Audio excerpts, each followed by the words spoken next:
भाई मतलब इतना यार इमोशनल सीन ये ओ भाई भोजपुरी इंडस्ट्री में मचने वाला है खेसारी लाल यादव का डंका।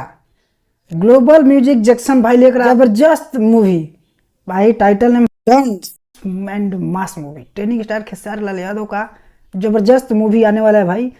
ट्रीजर आप लोग देखो, जबरदस्त है भाई, उसके बाद बातचीत करेंगे। पहले ट्रीजर देखो।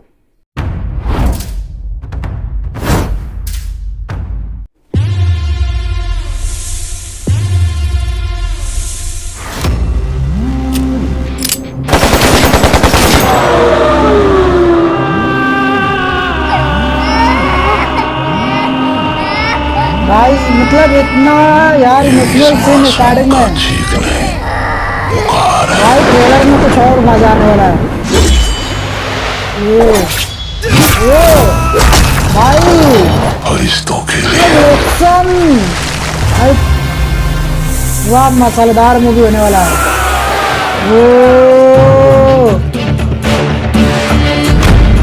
मतलब क्या सीन है यार, कुछ भी हो सकता है भाई। अब ट्रेनिंग स्टार का जलवा भाई, मतलब खेसारी लाल यादव का लुक भी देखो यार। ये भाई साहब मतलब पूरा बॉलीवुड का एक्शन लेकर आ गए भाई। ये लहरी चाकू गैंगस्टर डांस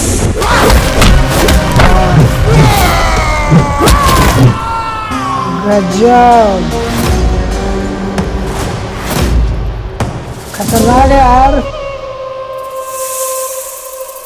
तो ग्लोबल म्यूजिक जंक्शन लेकर आ रहा है बहुत बड़ा धमाकेदार मूवी। खेसारी लाल यादव का एक नया मूवी आ रहा है जिसका टाइटल नेम है डांस या फिर मास मूवी। उसका ट्रीजर आउट हो गया है। ट्रीजर में देखने को मिला है इमोशनल सीन और शानदार एक्शन, जबरदस्त फाइट, काफ़ी अमेजिंग है। देखने के बाद पता चलता है कि भाई हमने भोजपुरी नहीं देखा, भोजपुरी मूवी का ट्रीजर नहीं देखा, ये बॉलीवुड या फिर साउथ मूवी का ट्रीजर देखा। काफ़ी ज़बरदस्त है, यूनिक है, देखने में काफ़ी अच्छा लगा। इस तरह का एक्शन जो बॉलीवुड में दिखाते हैं सेम उसी तरह का एक्शन है भाई। तो भोजपुरी मूवी में कुछ नया होने वाला है। ग्लोबल म्यूजिक जंक्शन कुछ नया लेकर आ रहा है भाई भोजपुरी इंडस्ट्री में। देखने के बाद काफ़ी बवाल मचने वाला है। तो भाई ये समझ लो कि भोजपुरी में आने वाले मूवी खेसारी लाल यादव का काफ़ी हिट होने वाला है। मूवी फ्लॉप नहीं होगा भाई, ये टीजर में देखने को मिला है। अभी तो ट्रेलर बाकी है। ट्रेलर में अगर कुछ ऐसा यूनिक चीज़ देखने को मिल गया तो भाई सोचो कि मूवी सुपर हिट है। तो भाई जाइए ट्रीजर को देखिए और कमेंट सेक्शन में जरूर बताइए कि ये कैसा है, भोजपुरी जैसा है फिर साउथ बॉलीवुड जैसा लगा। हमें आपका व्यू पॉइंट कुछ अलग हो सकता है। भोजपुरी का एक पहला मूवी जो इतिहास में जो नाम भाई कमाने वाला है, जबरदस्त मूवी है। तो चलिए मिलते हैं भाई नेक्स्ट वीडियो में। Bye bye.